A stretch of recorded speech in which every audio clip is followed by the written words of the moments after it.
오늘 본문 말씀은 마가복음 14장 27절부터 50절까지입니다. 예수께서 제자들에게 이르시되 너희가 다 나를 버리리라.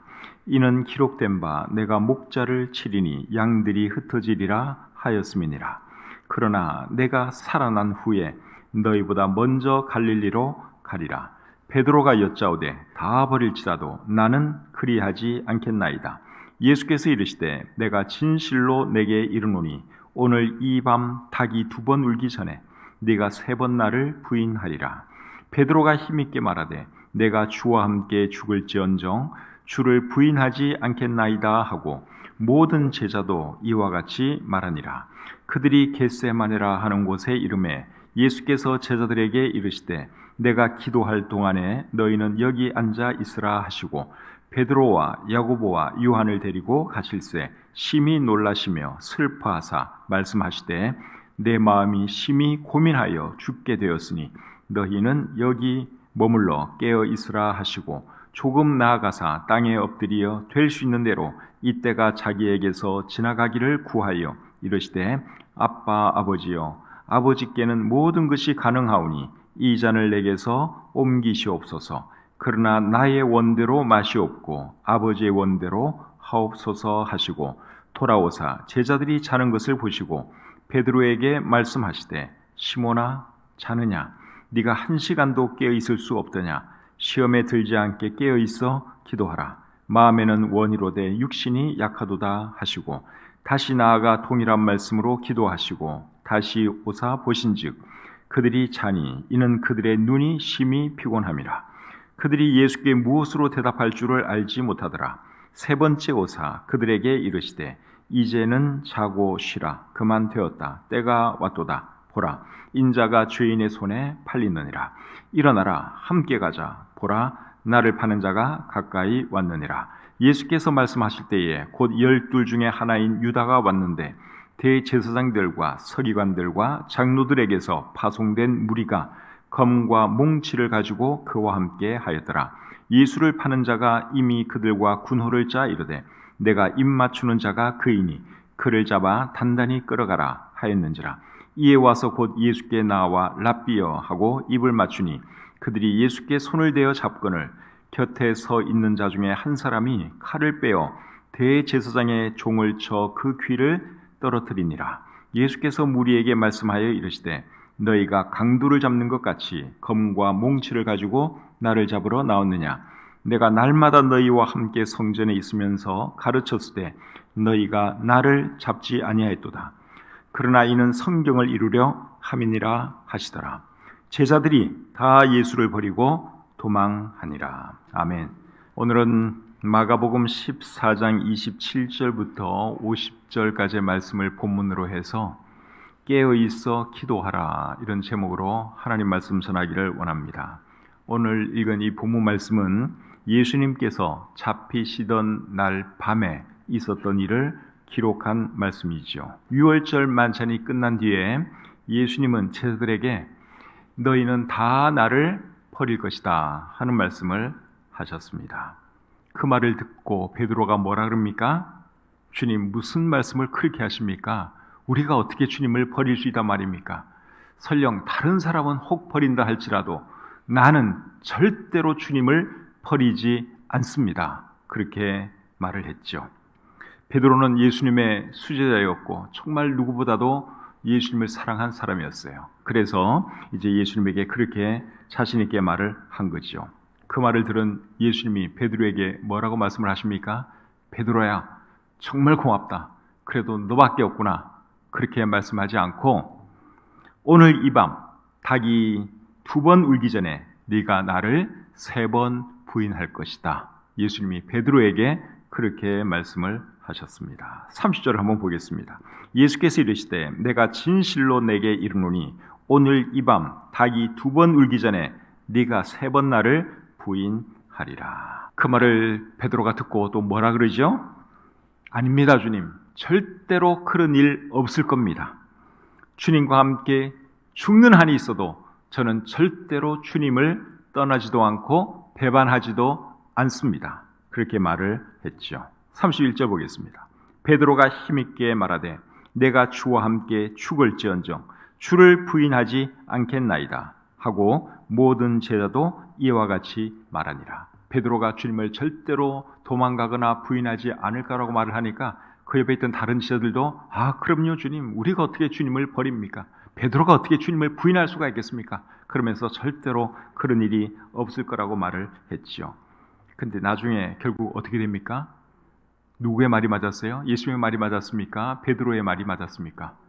예수님의 말이 맞았지요. 50절 보겠습니다.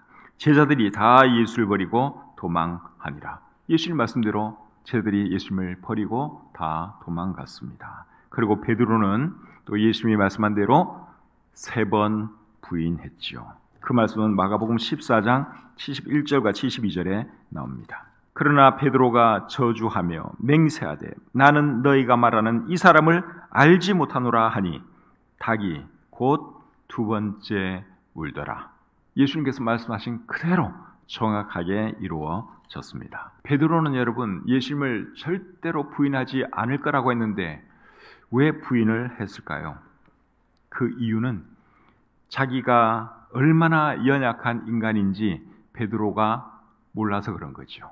자기는 절대로 안 그런다 그랬는데 결국 그렇게 되고 말았거든요. 너무너무 연약한 인간이다 보니 그럴 수밖에 없었다 하는 것이죠. 너희가 다 나를 버릴 것이다 하는 말의 원래 의미는 너희가 다 걸려서 넘어질 것이다 그 말이에요. 원래 헬라어 의미는 그겁니다. 너희가 다 걸려서 넘어질 것이다. 그래서 세번역 성경을 보시면 너희가 모두 걸려서 넘어질 것이다 그렇게 번역을 하고 있습니다. 그 말에 베드로가 뭐라고 대답을 했죠? 다 버릴지라도 나는 그러지 않습니다. 그렇게 말을 했죠. 이 말의 원래 의미도 다 걸려서 넘어질지라도 나는 그러지 않을 겁니다. 그 말이에요. 근데 베드로가 결국 걸려서 넘어지고 말았죠. 무엇에 걸린 겁니까? 자신의 연약함에 걸려서 넘어진 거죠. 그래서 사람이 여러분 이렇게 연약한 존재라는 거예요. 자기 의지대로 하지도 못하는 것이 우리 인생들이에요. 내가 이렇게 해야지. 그렇게 강한 의지를 가지고 있다고 해서 그대로 되느냐? 내가 실천할 수 있느냐? 그렇지 못하다는 거예요. 사람은 너무너무 연약한 존재입니다. 그래서 우리는 수시로 넘어지게 되는 것이죠. 베드로가 넘어졌다면 저나 여러분은 넘어질까요? 안 넘어질까요? 당연히 넘어지죠. 베드로가 우리보다 주님 훨씬 더 사랑하는 사람이에요. 우리보다 의지력 훨씬 더 강한 사람이에요. 그런 베드로가 넘어졌다면 저 같은 사람이야 얼마나 자주 넘어질 수 있겠습니까? 여러분도 마찬가지 아니겠습니까? 그래서 우리가 넘어지지 않도록 정말 조심해야 하는 것이죠. 조심하고 또 조심해야 하는 겁니다. 고린도전서 10장 12절을 보시면 이런 말씀이 있습니다. 그런즉 선줄로 생각하는 자는 넘어질까 조심하라. 나는 괜찮아. 나는 안 넘어져. 내가 이렇게 강한 사람인데. 그런 사람들이 더 조심하셔야 되는 거예요. 선줄로 생각하는 자는 넘어질까 조심하라. 조심하면서 살아갈 수 있기를 바랍니다. 우리가 잘못하면 넘어져요. 걸려 넘어지게 돼 있어요. 우리가 너무너무 연약한 존재들이기 때문에 그렇습니다. 너희가 다 나를 버릴 것이다. 이 말씀을 한 뒤에 예수님은 또 이런 말씀도 하셨습니다. 28절을 보겠습니다. 그러나 내가 살아난 후에 너희보다 먼저 갈릴리로 가리라. 예수님 뭐라 그러셨어요? 내가 살아난 후에 너희보다 먼저 갈릴리로 가리라. 예수님께서 먼저 한 말이 너무너무 충격적인 말이다 보니 어쩌면 저희들이 이 말은 제대로 듣지도 못했을 거예요. 근데 예수님이 뭐라고 말씀하시는가 하면 내가 살아난 후에 너희보다 먼저 갈릴리로 갈 것이다. 예수님께서 이런 말씀을 하셨습니다. 이 말씀도 여러분 굉장히 중요한 말씀이에요. 그래서 마가복음 16장 7절에 보시면 예수님께서 부활하신 뒤에 이제 여자들이 예수님의 무덤을 찾죠. 근데 그곳에서 여자들이 천사를 만나죠. 근데 그 천사가 여자들에게 지금 방금 예수님이 하신 이 말씀을 그대로 해줍니다. 마가복음 16장 7절 말씀을 제가 한번 읽어드리겠습니다. 가서 그의 제자들과 베드로에게 이르기를 예수께서 너희보다 먼저 갈릴리로 가시나니 전에 너희에게 말씀하신 대로 너희가 거기서 배우리라. 천사가 여자들에게 한 말이에요. 너희가 예수님께로부터 이런 말 들었지? 그 말대로 너희들이 갈릴리로 가야 할 것이다. 그러면 거기서 주님을 만나게 될 것이다. 그런 말을 해주었습니다. 또 부활하신 예수님도 제자들에게 똑같은 말을 합니다. 마태복음 28장 10절을 읽겠습니다. 이에 예수께서 이르시되 무서워하지 말라. 가서 내 형제들에게 갈릴리로 가라 하라. 거기서 나를 보리라 하시니라. 예수님이 여자들에게도 똑같은 말 해줬어요. 제자들에게 가서 빨리 갈릴리로 가라고 그래라. 거기서 예수님이 너희를 만날 것이다. 그렇게 전해주라고 말을 했죠. 그러니까 이 말씀이 굉장히 중요한 말이다 하는 겁니다. 여러분, 예수님이 부활하신 뒤에 제자들을 갈릴리에서 만나려고 하시는 이유가 뭘까요? 예루살렘에서 만나도 되는데 왜 갈릴리에서 예수님이 만나기 원하셨을까요? 갈릴리는 예수님과 제자들이 처음 만난 곳이죠. 예수님이 제자들을 불렀던 곳이 갈릴리였습니다. 그곳에서 예수님은 제자들과 함께 사역을 시작하셨습니다. 그런데 이제 예수님이 곧 십자가에 달려 돌아가실 것인데 그렇게 되면 제자들이 굉장히 두려워할 것입니다. 그리고 굉장히 혼란스러워 할 겁니다. 그래서 그것을 아시고 예수님이 새로운 마음으로 제자들이 새롭게 출발할 수 있도록 하기 위해서 갈릴리로 가서 거기서 만나자 예수님이 그렇게 말씀을 하신 것이죠. 갈릴리에서 예수님과 제자들이 다시 만나는 장면은 사복음서 어디에 나오죠? 요한복음 21장에 나옵니다. 자, 요한복음 21장 1절 말씀을 제가 한번 읽어드리겠습니다. 그 후에 예수께서 디베랴 호수에서, 디베랴 호수는 갈릴리 호수예요. 디베랴 호수에서 또 제자들에게 자기를 나타내셨으니 나타내신 일은 이러하니라. 이 말씀 뒤에 어떤 내용이 나오는지는 여러분도 알고 계십니다. 부활하신 예수님을 두 번씩이나 만나고도 제자들은 다시 고기를 잡으러 갈릴리 호수로 나갔죠. 고기를 잡으려고 열심히 그물을 내렸지만 밤새도록 고기 한 마리 잡지를 못했습니다. 날이 새어갈 때 저 해변에서 누군가가 제자들에게 묻습니다. 고기가 좀 있느냐? 고기를 좀 잡았느냐? 그러니까 제자들이 뭐라고 대답을 하죠? 아니요, 한 마리도 잡지 못했습니다. 그렇게 대답을 하지요. 요한복음 21장 4절부터 6절 제가 읽어드리겠습니다. 날이 새어갈 때에 예수께서 바닷가에 서셨으나 제자들이 예수이신 줄 알지 못하는지라. 예수께서 이르시되 얘들아 너희에게 고기가 있느냐? 대답하되 없나이다. 이르시되 그물을 배 오른편에 던지라. 그리하면 잡으리라 하시니 이에 던졌더니 물고기가 많아 그물을 들 수 없더라. 이게 예수님께서 갈릴리에서 다시 제자들을 만나는 그 장면입니다. 그날 아침에 제자들이 예수님이 차려주신 아침을 그 호숫가에서 먹지요. 그리고 나중에 예수님이 베드로에게 베드로야 네가 나를 정말로 사랑하느냐? 네가 이 사람들보다 나를 더 사랑하느냐? 그렇게 3번씩이나 물으면서 베드로를 회복시켜 주시죠. 베드로는 면목이 없었어요. 예수님을 3번씩이나 부인하고 나서 예수님 만날 용기가 안 나는 거예요.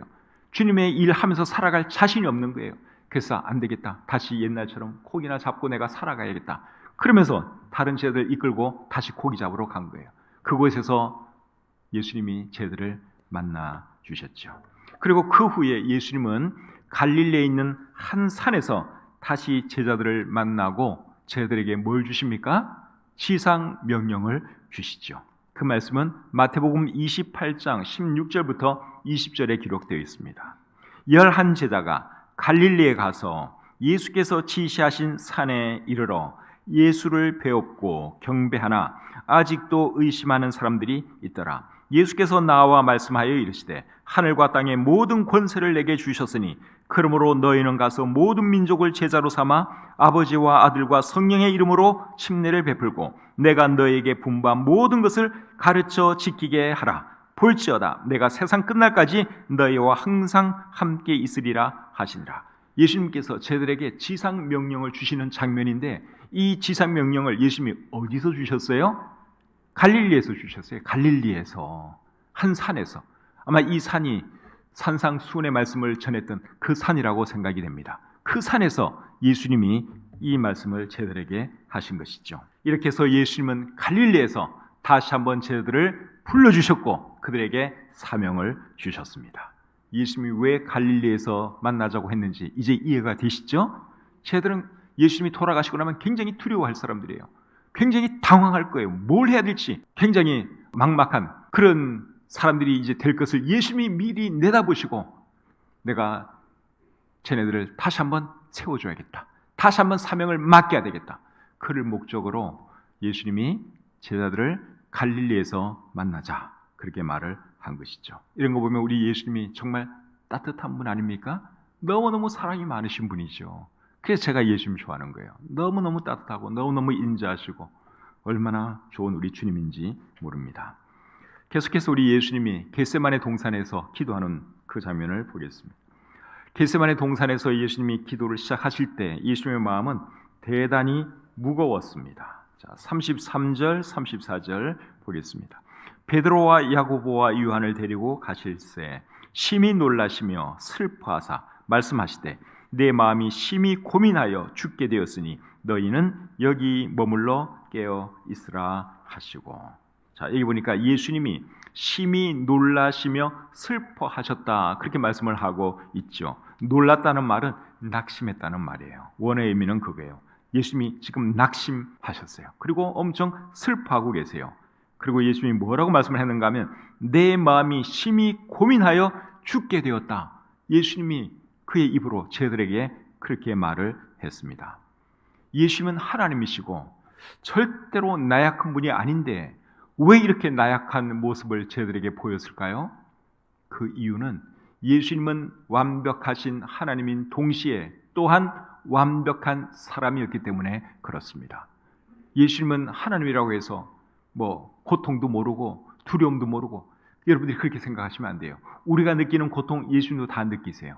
우리가 밥 안 먹으면 배고프듯이 예수님도 식사 안 하면 배가 고픈 그런 몸을 가지고 계셨고 어디 찔리면 예수님도 아프고 슬픈 일이 있으면 예수님도 슬프고 예수님은 우리와 똑같은 몸을 가진 100% 사람이었다고 하는 것을 우리가 절대로 잊으시면 안 됩니다. 그래서 예수님이 십자가의 그 고난을 바라보면서 너무너무 고민이 됐던 거죠. 너무너무 슬펐던 거예요. 인간 예수님이셨기 때문에 그렇습니다. 예수님이 어떤 기도를 하셨는지 35절 36절 계속 보겠습니다. 조금 나아가사 땅에 엎드려 될 수 있는 대로 이때가 자기에게서 지나가기를 구하여 이르시되 아빠 아버지여 아버지께는 모든 것이 가능하오니 이 잔을 내게서 옮기시옵소서. 그러나 나의 원대로 마시옵고 아버지의 원대로 하옵소서. 예수님께서 이제 이 기도를 하셨는데 이 기도를 하실 때 여러분 예수님이 어떻게 기도하신 줄 아십니까? 저처럼 제가 이거 성경을 읽은 대로 이렇게 평이한 투로 예수님이 기도하신 게 아니라 심한 통곡과 눈물로 예수님이 이 기도를 하셨습니다. 히브리서 5장 7절에 그것을 말해주고 있죠. 히브리서 5장 7절에 보시면 그는 육체에 계실 때에 자기를 죽음에서 능히 구원하실 이에게 심한 통곡과 눈물로 간구와 소원을 올렸고 예수님이 어떻게 기도하셨어요? 눈물을 흘리면서 통곡을 하면서 예수님이 하나님께 기도했다고 여기 말씀하고 있죠. 그렇게 기도한 이유가 뭐겠습니까? 사람으로서의 예수님은 십자가에 달려 죽고 싶지 않았기 때문에 그랬습니다. 육체의 고통도 무서웠지만 하나님께 버림받는 그 고통이 너무너무 컸기에 예수님은 십자가에 달려 죽고 싶지 않았습니다. 그런데도 예수님은 자기의 뜻대로 되기를 원치 않았고 하나님의 뜻대로 되기를 원하셨죠. 그래서 36절에 보니까 어떻게 기도했습니까? 이 잔을 내게서 옮기시옵소서. 그러나 나의 원대로 마시옵고 아버지의 원대로 하옵소서. 육신은 고통을 원치 않아요. 예수님도 사람이기 때문에 십자가에 달려 죽고 싶지 않았어요. 그런데 하나님 내 원대로 하지 마시고 하나님 아버지의 뜻대로 하옵소서. 그게 예수님의 결론이었습니다. 그래서 기도할 때 여러분 이렇게 기도하는 것이 이게 맞는 방법이에요. 무조건 내가 원하는 거 이루어 주십시오. 그거는 바른 기도 자세가 아니라 하나님의 뜻대로 해 주십시오. 나는 이것을 원하지만 하나님이 저것을 원하면 그렇게 되어도 괜찮습니다. 이런 자세로 기도하는 것이 바른 기도의 자세라고 할 수 있습니다. 예수님은 제자들에게 기도를 가르치실 때도 어떻게 가르쳤죠? 뜻이 하늘에서 이루어진 것 같이 땅에서도 이루어지기를 원합니다. 그렇게 기도하라고 예수님이 가르치셨죠. 그래서 우리도 기도할 때 여러분 이런 자세로 기도할 수 있기를 바랍니다. 하나님 이거 안 해주시면 하나님 알지요? 저 삐질 거예요. 이런 기도하지 마시고 하나님 정말 이거 그렇게 해주면 정말 감사한데 그렇게 안 해주셔도 저는 괜찮습니다. 이런 마음, 이렇게 기도하는 사람이 성숙한 사람이죠. 똑같은 기도를 예수님이 3번 드리고 나서 기도 응답을 받았습니다. 예수님이 기도 응답을 받았어요. 그 기도 응답이 뭐였죠? 고난의 잔을 마시는 겁니까? 안 마시는 겁니까? 마시는 거예요. 그게 하나님께로부터 받은 기도 응답이었습니다. 그 기도 응답 받은 것에 대해서 히브리서 5장 7절은 이렇게 말을 합니다. 히브리서 5장 7절 제가 중간부터 다시 한번 읽겠습니다. 심한 통곡과 눈물로 간구와 소원을 올렸고 그의 경건하심으로 말미암아 들으심을 얻었느니라. 예수님의 기도가 응답되었습니까? 응답되지 않았습니까? 응답되었죠. 예수님이 기도했고 응답을 받았어요. 그래서 여기 들으심을 얻었느니라, 우리 성경이 그렇게 말을 하고 있는 것이죠. 그래서 여러분, 기도 응답을 받았다 하는 이 말의 의미는 하나님의 뜻이 무엇인지 알게 되었다, 그 말하고 같은 말이에요. 꼭 내가 원하는 대로 이루어지는 것이 기도 응답 받은 것이 아니라 하나님의 뜻이 무엇인지 알게 되었으면 그것이 기도 응답 받은 것입니다. 아시겠죠? 내가 원하는 대로 되지 않았어도 하나님의 뜻이 뭔지를 내가 기도를 통해서 알게 되었다면 기도 응답 받은 겁니다. 우리가 보통 기도 응답에 대해서 3가지를 말을 하잖아요. Yes, No, Wait, 기다려. 보통 기도 응답은 이 3가지 중에 하나라고 우리가 말을 하잖아요. 어떤 거는 하나님이 바로 Yes 해주세요. 어떤 거는 No, 안 된다고 말을 하시고, 어떤 때는 그냥 Wait, 기다려고 말을 하시죠. 이 3가지 중에 하나를 분명히 알게 되었으면 그거는 기도 응답 받은 거예요. 설령 하나님의 기도 응답이 No라 할지라도 하나님의 뜻이 그거라면 우리는 이미 기도 응답 받은 거예요. 맞죠? 하나님이 아니라는데 뭘 자꾸만 달라고 그럽니까? 그럴 때는 아니구나 받아들이면 된 거예요. 그래서 기도 응답은 여러분, 내가 원하는 걸 이루는 것이 기도 응답이 아니라 하나님의 뜻이 무엇인지를 발견하는 것이 기도의 응답이다 하는 것을 여러분들이 잘 이해할 수 있기를 바랍니다. 그리고 기도 응답을 받으면 어떻게 되느냐? 마음의 평안이 찾아와요. 이게 중요한 거예요. 설령 하나님이 No 그래도 그냥 무조건 기다려 그렇게 얘기를 해도 그걸 하나님의 응답으로 내가 받아들이면 이제 그때부터 내 마음은 평안해지는 거예요. 내가 원하는 대로 되지 않는 게 하나님의 뜻이로구나. 그러면 일단 모든 거 다 내려놓게 되고 하나님께서 내 마음속에 평안을 주시죠. 예수님도 기도하기 전에는 굉장히 두렵고 불안했지만 기도 응답을 받고 나서는 마음이 평안해졌습니다. 자, 41절 42절 보겠습니다. 3번째 오사 그들에게 이르시되 이제는 자고 쉬라. 그만 되었다. 때가 왔도다. 보라, 인자가 죄인의 손에 팔리느니라. 일어나라, 함께 가자. 보라, 나를 파는 자가 가까이 왔느니라. 예수님이 마음의 평안을 찾았죠?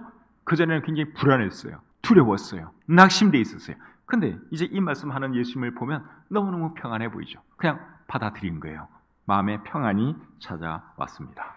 그래서 우리도 마음이 불안하거나 걱정이 있을 때는 기도하시기를 바랍니다.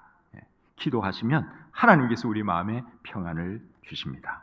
빌립보서 4장 6절과 7절에 너무너무 유명한 말씀이 있죠. 빌립보서 4장 6절 7절 말씀 우리 같이 한번 읽어보겠습니다. 아무것도 염려하지 말고 다만 모든 일에 기도와 간구로 너희 구할 것을 감사함으로 하나님께 아뢰라. 그리하면 모든 지각에 뛰어난 하나님의 평강이 그리스도 예수 안에서 너희 마음과 생각을 지키시리라. 아멘.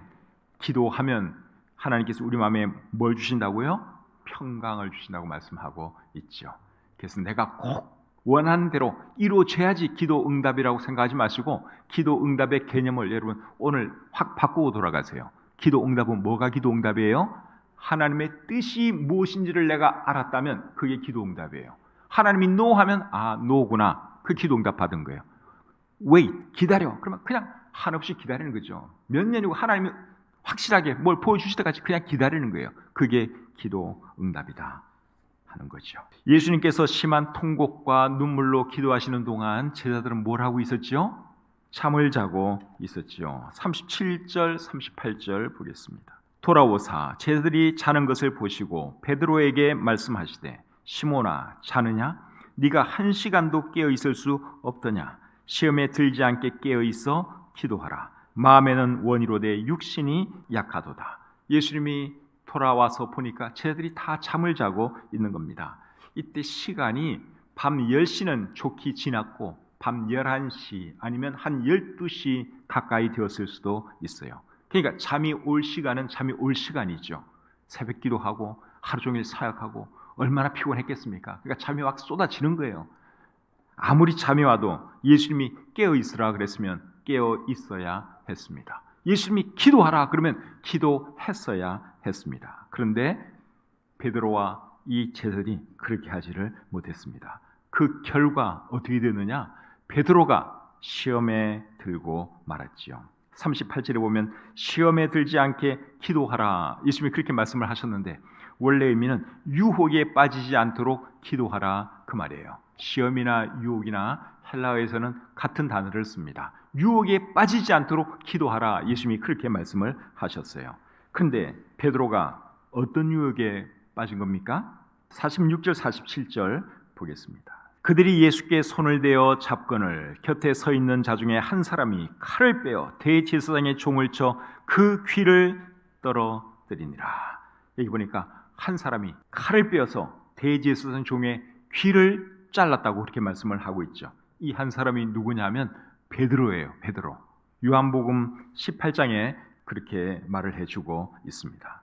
베드로가 자기의 마음을 다스리지 못하고 분을 폭발하는 그 유혹에 빠지고 마른 것입니다.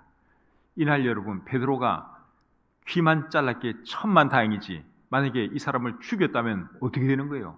베드로는 살인자가 되는 거 아닙니까? 그러면 주님의 일이고 뭐고 다 끝나는 거예요. 여러분 베드로가 이런 잘못을 저지른 이유가 뭐겠습니까? 기도해야 할 시간에 기도하지 않은 것이 그의 문제였죠. 기도하지 않으면 우리도 여러분 베드로처럼 혈기 부리는 사람 될 수 있습니다. 기도하지 않으면 하나님의 뜻보다 내 뜻을 앞세우는 그런 사람이 될 수 있습니다. 기도하지 않으면 다른 사람에게 상처 주고 아픔을 주고 남의 귀 자르는 그런 사람이 될 수 있다 하는 것입니다.